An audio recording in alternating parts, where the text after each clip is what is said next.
Hey gang, this is Keystone Conference 2022, Part 2. If you watched, you saw that I talked about Thursday or Wednesday and Thursday, and now the day that I actually arrived there on Friday afternoon. I can speak a little bit more about the real time that I had. Friday's schedule opened up with a prayer breakfast that I'm sure anyone could attend. And some of the seminars that day were on topics like transitioning and marriage survival, overcoming anxiety. There were makeup seminars. And there was a trans men reception, and among so many other things that were going on. You know, you had the clothing exchange every day and other topics. There was another safety seminar given by a trans woman, I think, about it was like a self-defense or a sort of thing, how to stay safe. And then there was, and I didn't get to see it because I was driving in. And in the evening, they had like 10 different restaurant trips I saw on the schedule. So there was like 10 different restaurants, high quality restaurants that you could go to, probably with large groups of other trans girls, and feel safe or feel supported. And then of course, anybody that just wanted to go and have dinner anywhere they wanted to on their own could do the same thing. Nobody was restricting anyone from doing anything like that. And they have a bar restaurant in the hotel, and they serve sandwiches and, you know, like light bar food, you know, hamburgers, French fries, things like that. I saw them serving those food, different kinds of sandwiches. Friday night is when we went out. Me and my friend went out for Cuban food, and it was pretty good. We joked that we were going out for a little Cuban, and we hoped he wouldn't mind, but I know that's like a dad joke, actually, in a way. Not for most dads, but you know what I mean. On Saturday, I can't speak enough about Saturday. I can't say enough about all the cool things that happened on Saturday. At 10:30 a.m., probably the best, most relevant, most important, and most exciting presentation of the entire conference occurred. My presentation on safety in the streets, a situation awareness seminar that lasted only an hour. I swear I could talk for days about that, but it only lasted an hour with 15 minutes of Q&A. And I think I had almost a completely full house, and no one left early. And so they were all just the most polite people in the conference. I had the most polite group in the conference. No one got up and walked out on me.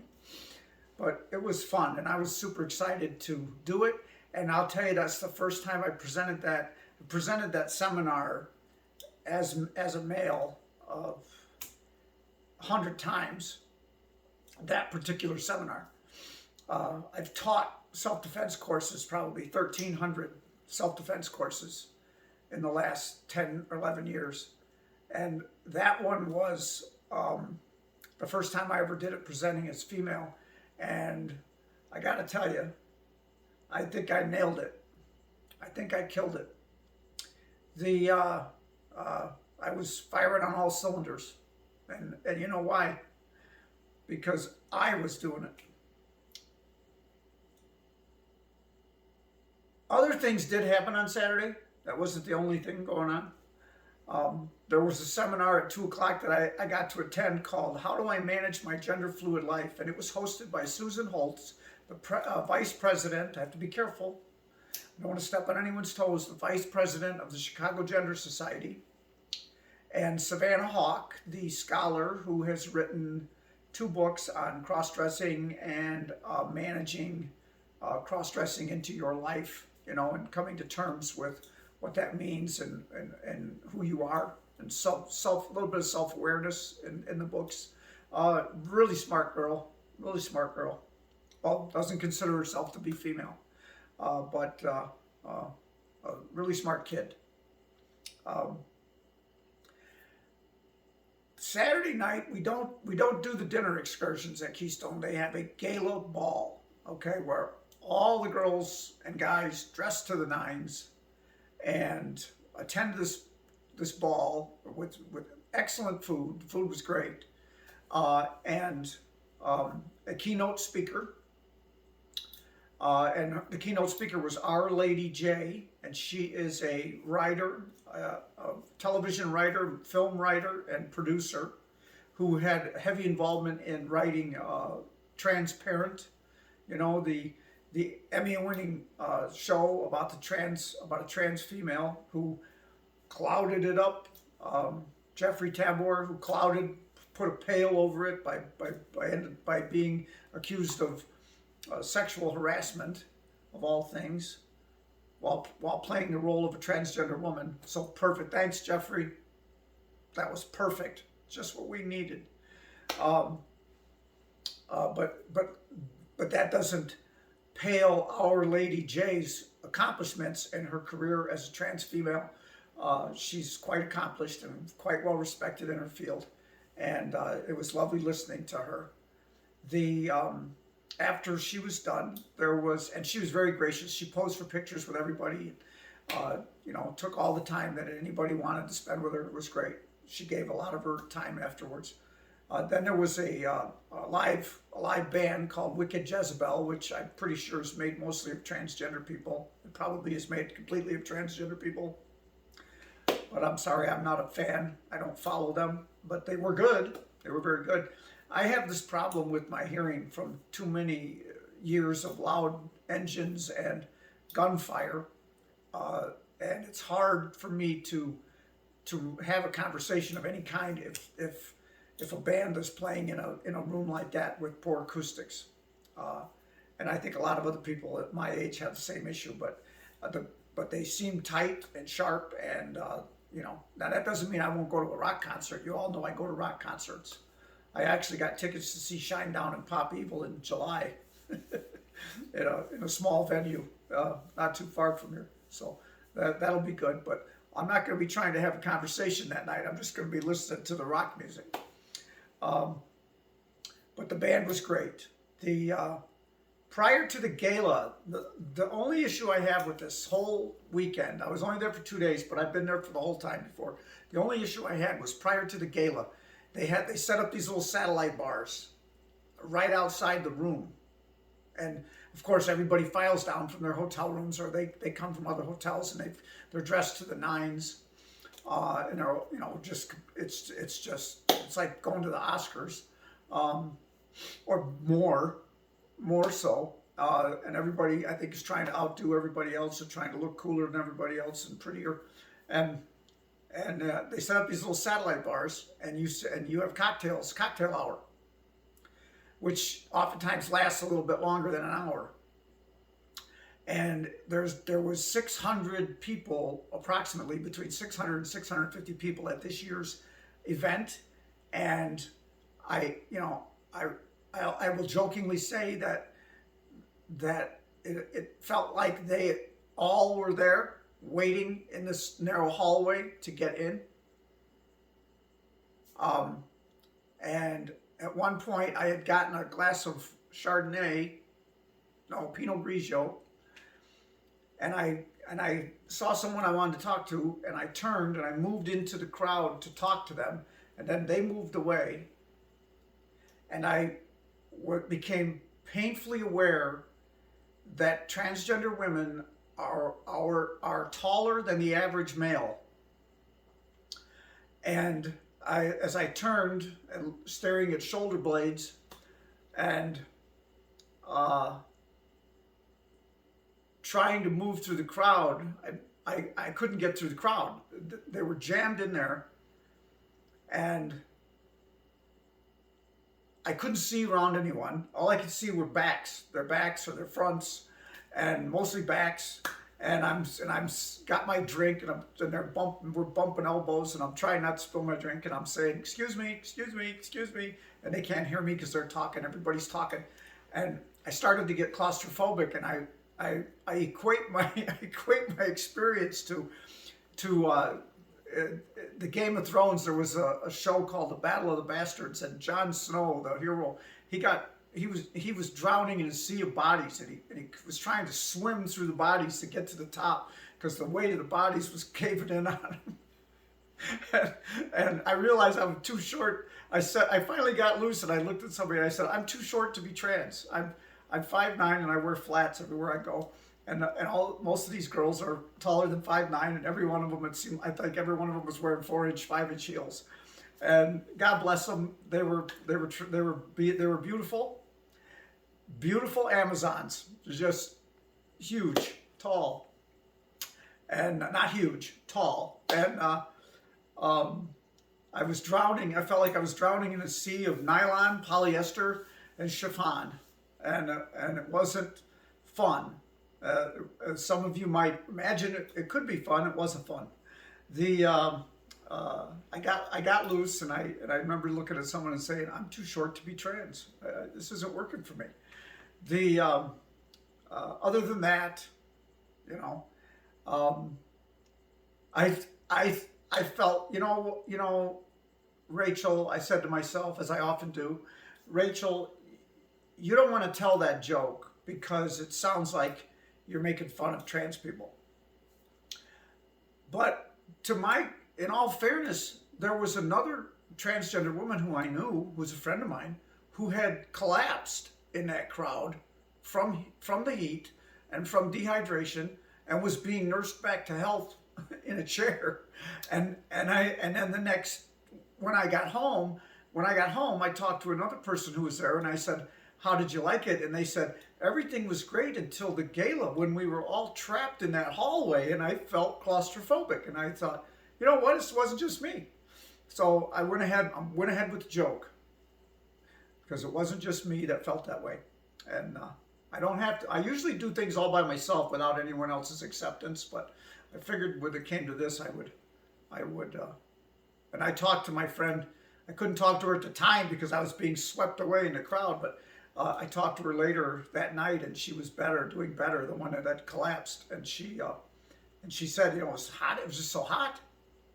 And I said, yeah, it was claustrophobic. It was nuts. They gotta do something differently. Now there was more room around the corner that no one seemed to be using, and that's where I gravitated to. Everyone wanted to be like right at that front door to the gala, even though there were several doors that were open. They all wanted to be kind of gravitated towards that one area. I don't know if it was because there was some uber popular person there that I didn't recognize or what. But, when I got around the corner, there was another satellite bar right there. So people could get drinks there. You could walk into the bar that the hotel had and get a drink there if you wanted to. And no one was utilizing that space. So I think if they would have been, it would have been a lot better. So maybe next year we can have someone kind of direct them away from there. I don't know. But people are going to do what they're going to do. And I know there were a few people that didn't have a good time at the gala because of rude people at their table. Unless you have, these tables were seating 8 or 10 people. So unless you get there with 10 people, you don't really get to pick who's going to sit with you. Okay? Or unless you set it up with 10 people ahead of time and save their chairs for them, you don't really know who you're going to be sitting next to. And that's what I like about it, because I can make friends with anybody. But I guess some people were rude and wouldn't shut up when Our Lady J was speaking, and so there was some disgruntled folks. But that's just a personality thing. You can shut the person up right then, or you can sit quietly and resent them and then bitch about it later, which isn't me. I would have shut them down right away, but I wasn't privy to it. For all I know, they were talking about me. I don't know. Anyway, guys, I hope that you enjoyed my recap of Keystone, and I hope that you will continue to watch as I I have one more video that I made at Keystone with Lindsay Taub, the fashion consultant, and I will be posting that very soon after this one. I just wanted to get my overview of the seminar out and tell you, you know, if a lot of these places, these larger conferences have scholarships that they offer to people that can't afford them. So if you don't think you can afford the package that they're offering, look into getting a scholarship. You know, a lot of girls I know, they drive there with other girls, they share rooms, they do everything to save money, and you don't have to spend an arm and a leg to go there and have a good time. And if you're looking for support, a lot of trans girls in this country, they don't live in areas where there's a lot of other trans girls. They're isolated, and they can find out about Keystone through the internet. They have their own YouTube channel now, and I believe it's called Keystone. It's not called Keystone Conference, because I looked up Keystone Conference on YouTube and I got some other religious thing that has nothing to do with trans people. But if you search it, I think if you keep searching and you scroll down, it'll pop up. Some of the videos popped up. Even some of mine that I did in 2019 came up. So you should be able to find it. I will try to figure out exactly how to get to it and talk about it maybe later. But there's one coming up in Atlanta this year. Another conference coming up in Atlanta, which used to be Southern Comfort, if any of you guys remember that. It used to be called Southern Comfort. It's probably not even being run by the same people anymore, but it gravitated to Florida for a little while, and now it's back in Atlanta, I guess. And it's just, you know, the people that are putting it on or whatever. But that's going to be a pretty big one too. It should be, because Keystone would have been bigger if it hadn't been that we're still in a pandemic, basically. But I think when Southern Comfort comes back in Atlanta, it will be later in the year. It'll be summertime. I think it's August, and there probably won't be a big COVID fear at that point. Well, I'm hoping. I think this warm weather's gonna shut it down for a while. At least everybody will be outside and they won't be spreading it around. Maybe you know, maybe we'll reach that immunity we're talking about. You know, I'm not a doctor, but I think we're on the right track as far as COVID goes. I luckily, I know I'm changing the topic here, but I luckily have made it through the pandemic without ever testing positive for COVID or even really feeling sick. So I can certainly tell you one thing, in my respect, having been in contact with so many people during this entire pandemic, if you wash your hands and you try to stay away from people as often as you can and you wear a mask, you don't get sick. You know, all of those safety precautions work. You know, I'm sure I have a strong immune system as well, and that plays a big role in it.